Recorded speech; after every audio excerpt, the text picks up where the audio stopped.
Yes, magandang hapon mga minamahal ko mga taga-subaybay. Katatapos ko lang na magdala ng karton sa junk shop. So pauwi na ako at napadaan ako rito sa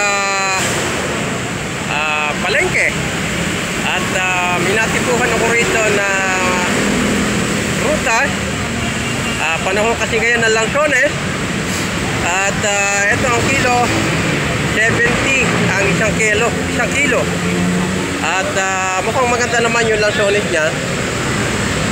At ito yung langsones niya.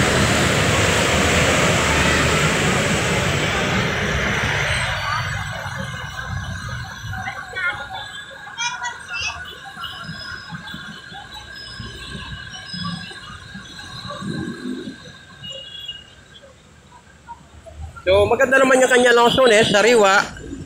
70 ang isang kilo. At napakaraming bumibili ng prutas na ito na ang pangalan Lansones. Lansones ng bayan.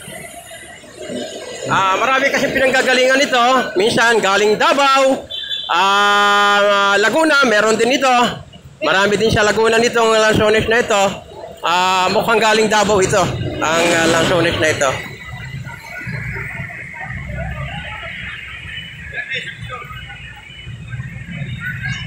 Pinagkakaguluhan yung lansones. Bibili rin ako 1 kilo. At type ko rin yung prutas na yan. Masarap kasi yan, matamis. Kailangan natin kumain ng lansones, ng prutas.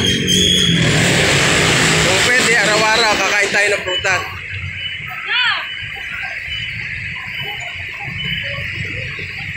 Maraming salamat. Thank you for watching. Mabuhay po mga minamahal ko mga taga-subaybay. Please, like and share po.